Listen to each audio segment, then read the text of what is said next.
Hola a todos, soy Debbie Monblat. Bienvenidos sean a un nuevo episodio de Tzlil en el Medio Oriente, el programa donde aprenderemos en términos simples a entender el complejo Medio Oriente. Estamos acá hoy con Gabriel Shor, especialista en Medio Oriente y agente de viajes en Israel.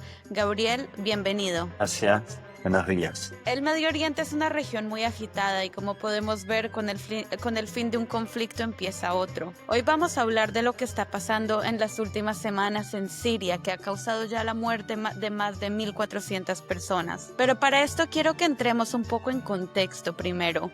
La población siria hoy en día está conformada por una mayoría de un 74% de musulmanes sunitas, un 13% de musulmanes chiitas y alawitas, un 9% son kurdos y el resto son pequeñas minorías de cristianos y drusos. La familia Assad, que gobernó Siria por más de 50 años, no pertenece a la mayoría. Pertenece al segundo grupo en tamaño de los musulmanes chiitas y alawitas, que algunos consideran una rama del chiismo. Assad era una persona perteneciente a una minoría gobernando a una mayoría de musulmanes sunitas. Después de que su gobierno sobrevivió a una sangrienta guerra civil que inició en el 2011 con la Primavera Árabe, fue derrocado del poder hace 6 meses por Ahmad el-Shara, también conocido como al-Julani. Shara pertenece al grupo mayoritario de los musulmanes sunitas del país y también era miembro de Jabhat el-Nusra, una rama del grupo terrorista Al-Qaeda en Siria. Al-Shara, al subir al poder, prometió que iba a tener un gobierno moderado y lejano de las tendencias de Al-Qaeda. Al-Shara ha hecho muy buen trabajo en política exterior, reuniéndose hasta ahora con líderes del mundo árabe moderado de países como Arabia Saudita y también de líderes del mundo occidental como el presidente de Estados Unidos Donald Trump y cabezas de Estado europeas. Pero internamente, Siria está lejos de estabilizarse. Gabriel, para empezar, ¿nos puedes contar, para los que no conocen, quiénes son los drusos? Sí, claro, los drusos son una minoría famosa, entre comillas, en esta zona donde estamos, quizás poco conocidas en el occidente, pero quien viaja acá, principalmente en lo que sería geográficamente la Galilea, que si podríamos poner la Galilea independiente de la política, o sea, neto geografía, que es el norte de Israel, el sur del Líbano y la parte occidental de Siria. Son zonas de montañas, es un pueblo de montañas hoy en día, mucho por su seguridad en sí en el decorrer de la historia. Los drusos salieron de adentro del Islam ya en el siglo XI, ¿ok? Es algo que hay que llamar la atención porque en una religión como el Islam, que en muchos se ve como el último profeta o como ven a Mahoma como el último de los profetas, por eso mismo el Islam reconoce que hacia atrás estaban los profetas judíos, Moisés es llamado Nabi Musa y así por venir hay otros nombres más, reconoce el profeta Jesús, que para el cristiano no es un profeta, pero para el musulmán será un profeta, Nabi Yusuf, pero ve a Mahoma como el último profeta, o sea, tendría que ser la última religión en cuestiones de tiempos. Entonces, ya por sí que de adentro del Islam salga una otra religión, ya empieza polémico, digamos así, ¿no? En el entender del conflicto religioso. Y los drusos salen del Islam, se apartan. Mucho de su religión es secreta, se habla mucho del Sod, del secreto. La población drusa está dividida entre los líderes religiosos o la gente que conoce el secreto, que se dedica a la religión. En general los ves con una kipá, con un solideo blanco, bigote, un traje muy especial, y el druso más secular, más laico, que es un ciudadano normal en donde vive. Algo más que caracteriza a los drusos, dos cositas más, religiosamente, la importancia de la reencarnación, que son de las pocas religiones monoteístas de acá que dan tanto énfasis a que muriendo un druso está por nacer un druso nuevo, lo que los hace cerrados. No hay gente de afuera casándose con drusos casi. En Israel deben haber de los pocos casos, pero ya serían los drusos seculares, laicos. Entonces, son una religión o un grupo étnico religioso cerrado. Y la segunda cosa que también influye en el conflicto es que no aspiran a un país y consecuentemente son fieles al país donde viven. El druso israelí como el druso sirio es muy sirio y el druso libanés es muy libanés. ¿Cómo era la vida de los drusos y otros grupos minoritarios como los cristianos también en Siria durante el gobierno de Bashar al-Assad? Perfecto. Bashar al-Assad, que para un israelí o para un liberal del occidente siempre fue mal visto, y sí, es un dictador, ¿no? Bashar al-Assad y Hafez al-Assad, su papá, fueron 50 años de gobierno dictatorial en Siria. Nosotros llamamos en hebreo Medina Muhabarat, un estado de dictadura, un estado de policía, un estado de opresión.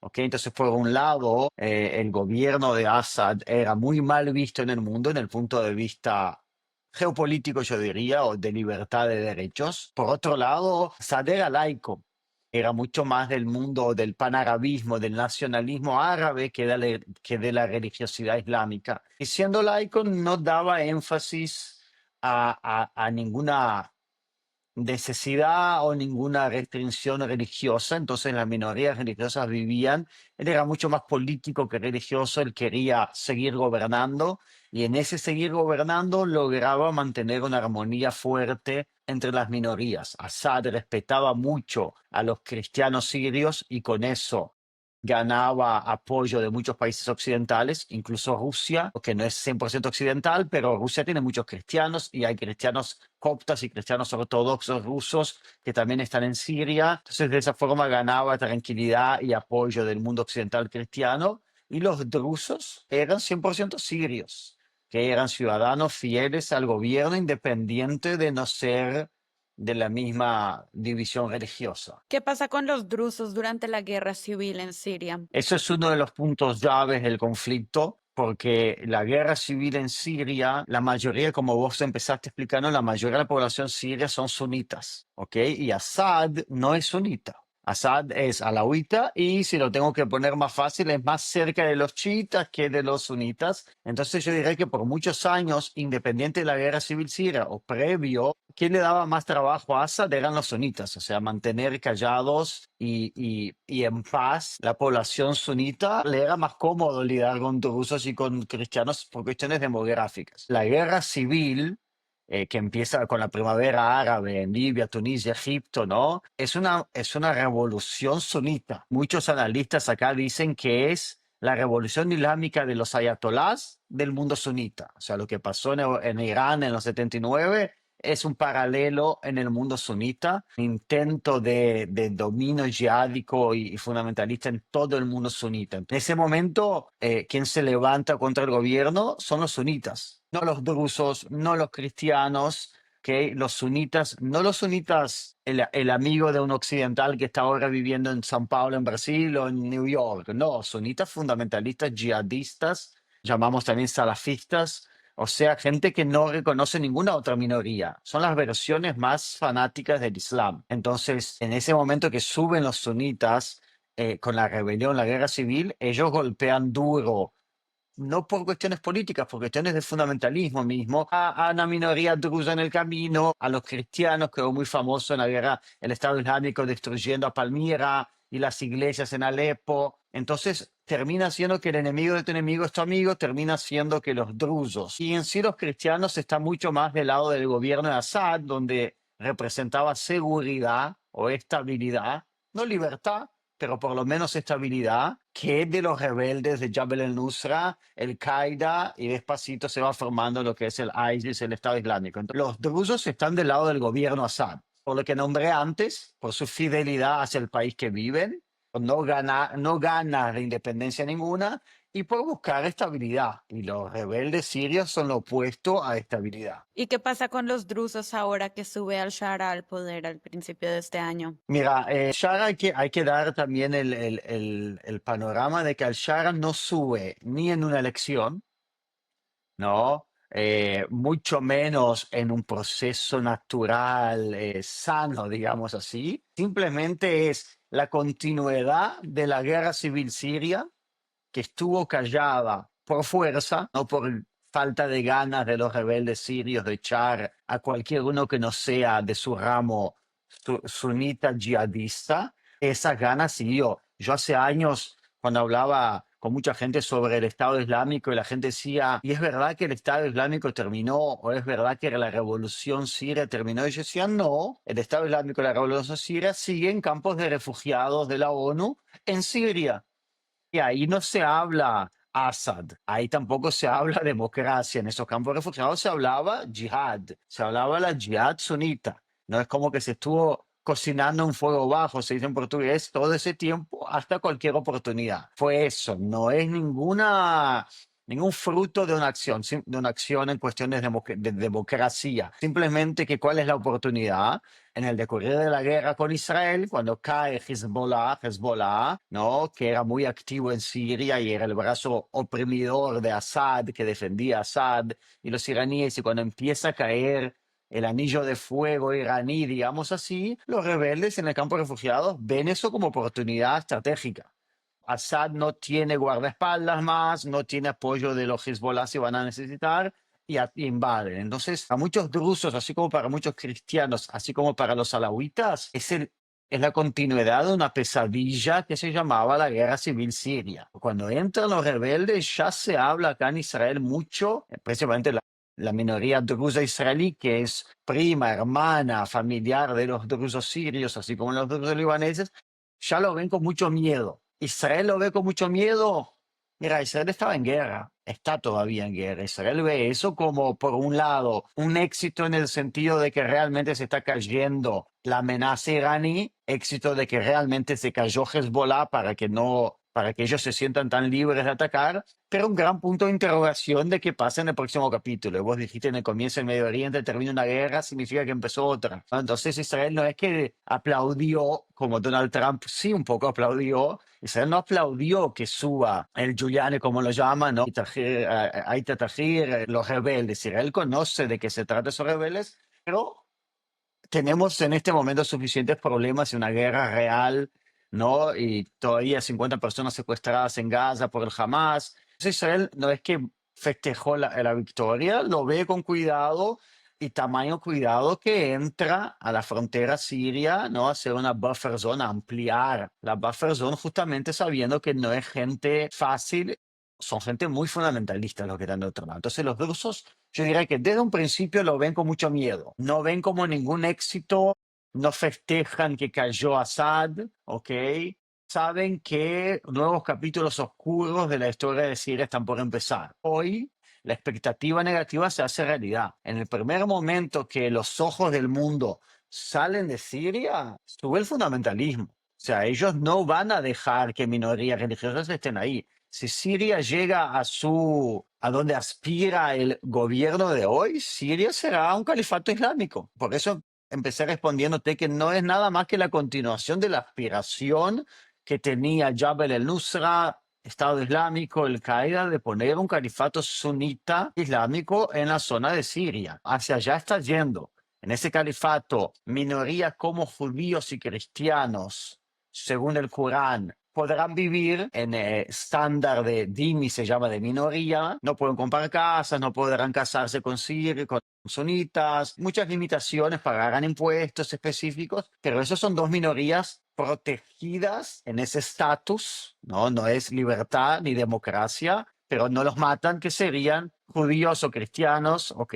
en el caso de Siria, que puede ser que los mantengan vivos bajo una situación muy difícil de vida. Pero los drusos, así como los alawitas, el sef, si le preguntas al fundamentalista, la espada, ¿no? La acción yihadista hasta el máximo hacia esas minorías. Y justamente la semana pasada inició una ola de violencia en Al-Sueida, una ciudad drusa en el sur de Siria, y han resultado, como dije al principio, ya más de 1.400 muertos. La mayoría de estos son civiles drusos que han sido asesinados por miembros yihadistas de tribus beduinas de la región. El conflicto duró casi una semana y el sábado pasado Washington anunció que había mediado un acuerdo al cese al fuego que acababa de entrar en vigencia. Gabriel, ¿nos puedes contar un poco cómo empezó toda esta ola de violencia? Mira, es casi difícil del occidental imaginarse, ¿no? Porque yo diría que una de las cosas que caracteriza al occidente en los últimos, por lo menos después de la Segunda Guerra Mundial, es que no queremos guerra. Que muchos no israelíes cuando vienen acá y se enteran que personas como yo somos reservistas del ejército, que en Israel la gente cuando hay guerra viene a la guerra, no que quiere la guerra, pero que viene, ¿no? A cumplir su función, cosa que pasó ahora cuando empezó la guerra con no Hamas o con Irán, que israelíes que estaban paseando por el mundo querían llegar acá a cumplir su función militar. En el mundo, la gente de guerra es, yo salgo corriendo para el otro lado. Entonces, para un occidental es muy difícil imaginarse siquiera Y quizás por eso aceptar la realidad de que para un yihadista el sueño es la jihad. ¿Ok? Para muchos sirios, inclusive sin la menor duda el Giuliani, para el uniforme y ponerse un traje con corbata no es llegué a donde quería llegar. Definitely not. O sea, de ninguna manera. Su aspiración no era, wow, qué grandioso, soy presidente de Siria. Para nada, para nada, para nada, pero en ningún momento. Él nunca tuvo una escuela que le enseñó que presidencialismo es algo positivo. Ellos ven el fundamentalismo y mucho más un califato. La corbata es una etapa para llegar al objetivo mayor. ¿A qué me refiero? Que el yihadista está mirando en Damasco, esperando una oportunidad de actuar, ¿ok? Y actuar nada más cómodo que actuar con las minorías religiosas tan paganas en una visión islámica fundamentalista como los drusos o los cristianos o los alawitas. Y algo que yo estuve escuchando y hablando con gente drusa que vive en Israel y que tiene mucho contacto con sus primos allá, es que en el momento que sale la información de que beduinos, que son tribus sunitas locales, están llegando al Suez a atacar, islamistas de todo Siria, porque el Suez es en el sur, es cerquita de Israel, y Siria es un país bastante grande. Gente de la costa del Mediterráneo, de la Taquía, gente del norte de Siria, suben camiones gritando ya, ya, ya, y está feliz en su locura de viajar hacia la zona a sumarse a eso. Que empieza bastante descontrolado en el sentido de que el gobierno, que no es un gobierno, es así, tribus sunitas, yihadistas, empiezan a atacar, arcan la plaza pública del Sueda, llegan al hospital, empiezan a hacer, no sé si vieron las escenas terribles de lo que hicieron en el hospital, matando a centenas de personas ahí, las que estaban en la fila para entrar al hospital, médicos, enfermos que estaban adentro en las camas esperando. Y a partir de ese momento es como que es la realización del sueño yihadista. Muchos sirios de distintos lugares, incluso de Damasco, vienen deliberadamente con ganas de cumplir la jihad. Empieza de una con mucha violencia, eh, algo que aprendieron ya en la época del Estado Islámico, lo vimos repitiéndose en el terrible ataque del 7 de octubre, que es filmar el ISIS, Islamic State of Iraq en Siria, fue el primer movimiento terrorista que no se escondía, al revés. Entendido que hoy hay la guerra en el campo de batalla, la guerra mediática de redes sociales, y ellos ganan en todas, están ganando en todas hoy en día, mucho con el GoPro, filmarse, con generar de que más sunitas se sumen a eso y que es posible. Eso lo vimos muy fuerte en el 7 de octubre, cuando Hamas entra a Israel, y lo vimos ahora también en el ataque. Entonces, si rusos acá, sociales árabes, lo que está pasando en el Sueda y en zonas un poquitito más alejadas, se llama Jabal el Duruz, una montaña que está al lado del Sueda, que es una montaña clásica de la población drusa. O sea, escenas muy fuertes, terribles. Hablaste de las guerras mediáticas y yo justo te quería preguntar por qué los medios de comunicación occidentales no han cubierto este tema con la intensidad, con tanta intensidad. Mira, yo creo que son muchas cosas. Empiezo con la última, que yo he atendido acá en Israel a muchos periodistas en todas las guerras desde que yo tengo agencia de turismo desde 2016, trabajo con turismo desde el 2006. En todas las guerras de Gaza, en la guerra del Líbano, he recibido periodistas y siempre sabemos, y ellos lo dicen con mucha friez, de que el periódico no es una ONG. ¿No? El periódico quiere vender la noticia, o sea, un periódico que no vende no funciona. ¿Ok? Entonces hay temas que ya saben medir el termómetro de quién va a comprar o no, así como se dice mucho, no Jew, no new. O sea, si es más fácil, una historia, una noticia contra Israel o sobre Israel vende fácil. Una noticia de los palestinos vende fácil. O sea, dejando eso de lado, sino, ¿qué conoce el público que compra la noticia? Ya vimos que el público allá en el occidente desconoce el conflicto israelí-palestino en conocimiento real, pero no le es ajeno. Por eso vemos ignorantes en la calle con Free Palestine, con Fronteras así, que no tienen el contenido, pero no le es ajeno la palabra Free Palestine o antisionista o algo de ese estilo. ¿Sabe de un druso, un comprador de diarios en América o en el occidente? Nada. ¿Qué sabe del Giuliani? Muy poco. Sabe que es un, ¿entendés? O sea, Yo creo que es muy, el occidental ya se olvidó de ISIS, ya se olvidó de la guerra civil siria. Yo creo que está mucho también en eso, de que hay una distancia abismal entre saber realmente lo que está pasando en Siria ahora y lo que sabe cualquier persona en el occidente en relación a los drusos. Muchas veces que digo a alguien los drusos, la gente me dice, ah, sí, sí, yo escuché hablar los kurdos. No, no son los kurdos, son los drusos. Kurdos es otra región geográfica, otro conflicto, otra minoría religiosa. Entonces, yo creo que también hay, si estuviera en la cabeza del encargado de la media, está eso, bueno, hasta que le explique qué son los drusos, ¿sabes qué?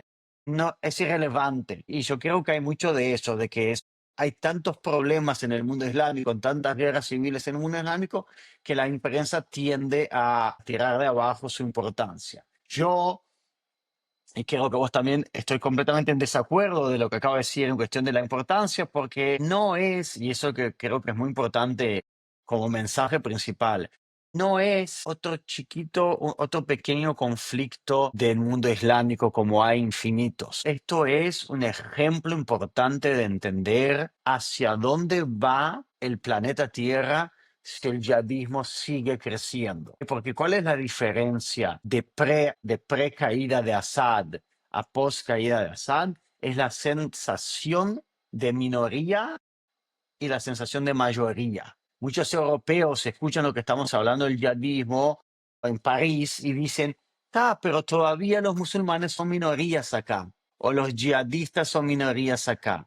Pero esa persona vive en París y si esa persona se va a una villa chiquitita, a un poblado más chico en el interior de Francia o de toda Europa, ya esa realidad está cambiando. Ya hay pequeños poblados donde la mayoría de la población es islámica y específicamente no el islámico que se adaptó a Francia, sino el yihadista fundamentalista islámico. Y ahí la realidad va a cambiar, porque en el Islam está muy claro, ya en el Corán, mismo en el Corán, ¿ok? Antes de entrar a las fatuas más fundamentalistas, los adendos religiosos más fundamentalistas, ya en el Islam te dice cómo lidiar cuando sos minoría y cómo cambia la realidad cuando sos mayoría. Musulmán puede vivir bajo dominio pagano si es minoría, pero en el momento que es mayoría, cambia. Y ahí las otras minorías tienen todo un estatus diferente. Yo creo que lo que está pasando tendría que ser publicado como un señal de cuidado. Miren lo que pasó en Siria en el momento que el fundamentalismo no es minoría,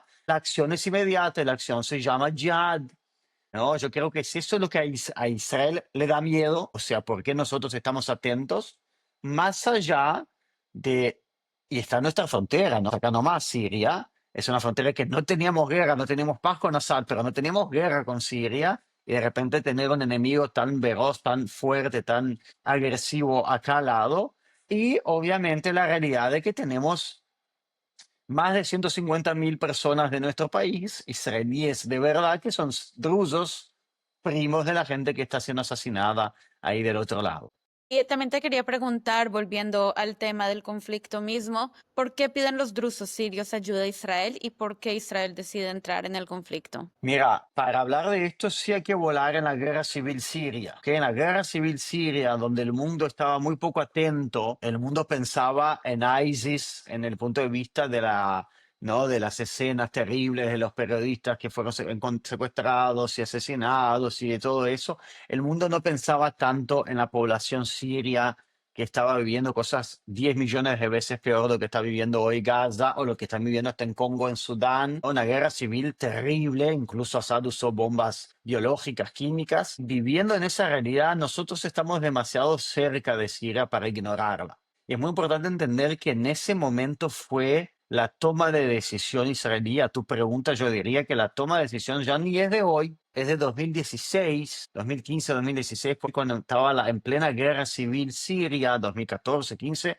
cuando Israel toma la decisión que se llamó la Operación Buena Vecindad, que Israel decide abrir las puertas de la frontera israelí-siria y recibir heridos de Siria que se iban a morir abandonados en la frontera al territorio israelí, los llevan o los atienden con paramédicos en la frontera mismo o hasta los llevan de helicóptero a hospitales israelíes. Esa es una operación que ojalá hubiese sido más famosa de lo que fue, No fue famosa durante, porque era muy arriesgado. Israel no tenía paz con Siria, guerra civil en Siria. Israel arriesgaba la vida de sus soldados entrando a traer personas. Si se fuera muy pública, se flotarían en la frontera matando israelíes y heridos sirios. Entonces yo creo no, hemos vivido, yo acompañé muy de cerca la operación Buena Vecindad. Los sirios por primera vez vieron que los israelíes son seres humanos, que los israelíes son personas, que los israelíes no tienen orejas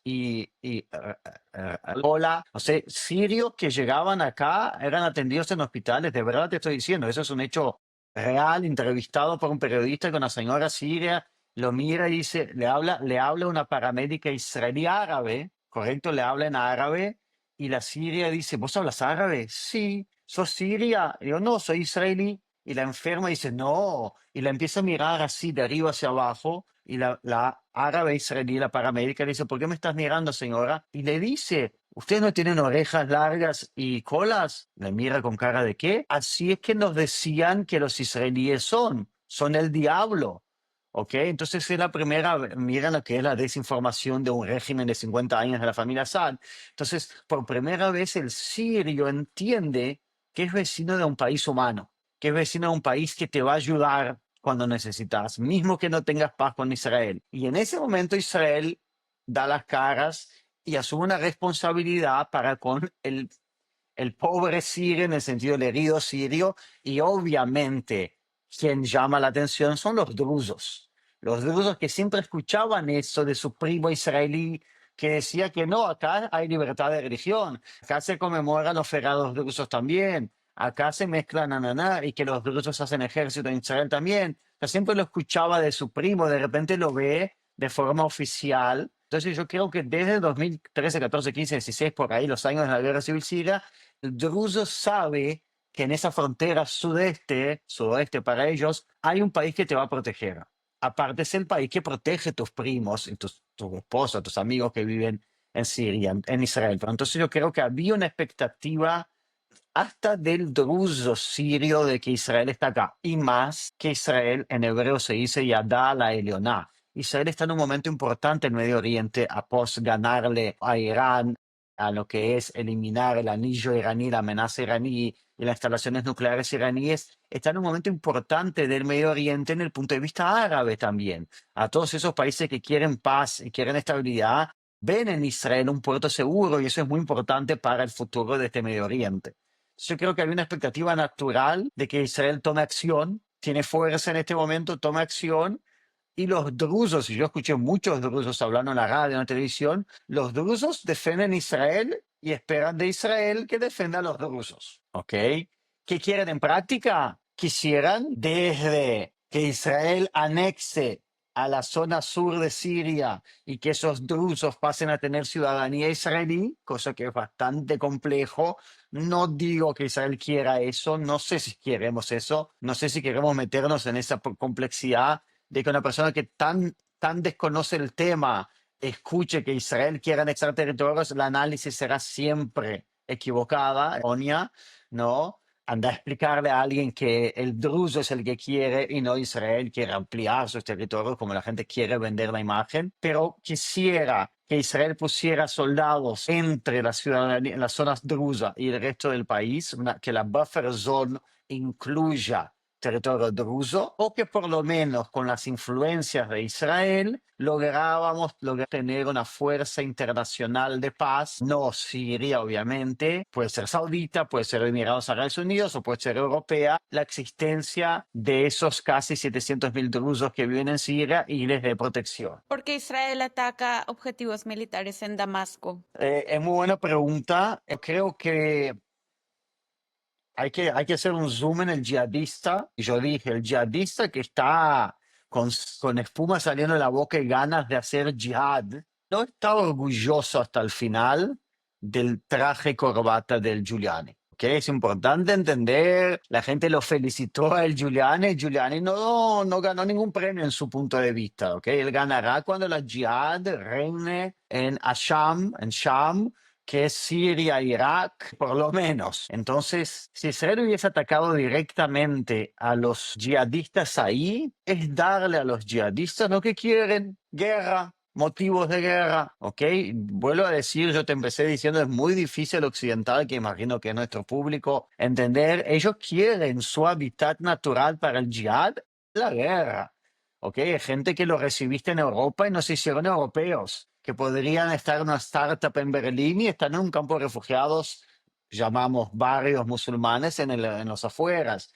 ¿No? Hay gente que el hábitat natural es el conflicto. Si hubiese Israel bombardeado directamente a las caravanas de Toyotas, esas blancas que estaban llevando a los yihadistas, podría haber tenido un éxito en el punto de vista de evitar que esa gente específica mate a drusos en esa gente específica, pero el mensaje podría ser malentendido, podría ser descontrol, es como poner más madera en una fogata. Entonces Israel como país tiene que actuar un poco más con seriedad, digamos así. Entonces bombardear a el Giuliani es, entre comillas, invitar al Giuliani que no te hagas que no haces parte del conflicto. Te obliga a entrar oficialmente al conflicto, no al conflicto para con Israel, pero que no estamos ignorando, o sea, vos no vas a estar sacando fotos con un presidente europeo con el traje y corbata en Damasco, mientras tu gente está exterminando a drusos en el sur. Y que quede claro que la guerra incluye el Giuliani. Israel ataca en demostrar fuerza de que estamos atentos y no permitiremos lo que está pasando. Pero no deja de ser pasar la responsabilidad de la guerra al gobierno, ¿no? de Giuliani y no simplemente golpear a los yihadistas que van a decir, mira, viste, realmente otro motivo para matar a los drusos es que realmente los drusos son amigos de los sionistas de Israel. Más todavía, es como que le diste un regalo a los yihadistas. Yo diría que si una bomba cae primero en una ruta con yihadistas viniendo, eso generaría que yihadistas de todo Siria vendrían con más ganas todavía a matar a los drusos. Atacar al Giuliani es exigir, si es que hay algo gubernamental ahí, que tome acción, ¿ok? Que es mandar al ejército o por lo menos mandar informalmente que esos yihadistas se vayan y no sigan la guerra. Y ya para terminar, yo quería preguntarte, antes de que todo esto iniciara, ya habían rumores de que Israel y Siria podrían normalizar relaciones pronto. Hasta oficiales israelíes se reunieron con oficiales sirios en Bakú, Azerbaiyán. ¿Puede que este conflicto ponga en riesgo esa potencial normalización? Mira, Israel desde que nació simplemente tiene como objetivo existir como país y ser un puerto seguro a los millones de judíos dispersos por el mundo, no dispersos porque quisimos estar dispersos, sino dispersos por la diáspora romana 2000 años atrás y que puedan volver a su hogar nacional. Israel nunca tuvo como objetivo nada más que eso. Israel ve la paz como el camino correcto para poder estar acá. Por eso siempre intentos a veces demasiado arriesgados en muchos casos para la búsqueda con la paz. Entonces, ¿es lógico firmar paz con un país yihadista sirio? Sí y no. Si queremos vivir en paz, tenemos que tener paz con todas las fronteras de Israel. Tenemos 4 países fronterizos, tenemos paz con 2 de ellos, Egipto, Jordania, nos faltaría Líbano y Siria, perdón. Yo diría que hay en el aire un clima de que estamos más cerca que nunca de llegar a paz con Líbano y Siria en el momento que el Hezbollah era el fundamentalismo islámico a través del Hezbollah era el principal empecilio para la paz con Líbano y la estrategia de Assad, que ambas cosas cayeron. Entonces no está mal pensar en hacer paz o normalización con Siria y Líbano mismos siendo países como son. Si era real o no. Mira, yo cuando doy conferencias geopolíticas y la gente me dice, ¿cómo podés terminar la conferencia positiva con optimismo? Que no es fácil en el Medio Oriente. Y yo digo que lo que nos hizo a los occidentales, porque los occidentales también éramos bastantes guerrilleros, ¿no? Conquistadores, colonialistas, todo lo que es Europa con España y los países americanos, Portugal y Brasil, Inglaterra y Estados Unidos, Francia y África. También tuvimos nuestros años, lo que nos hizo más blandos, digamos así, más soft,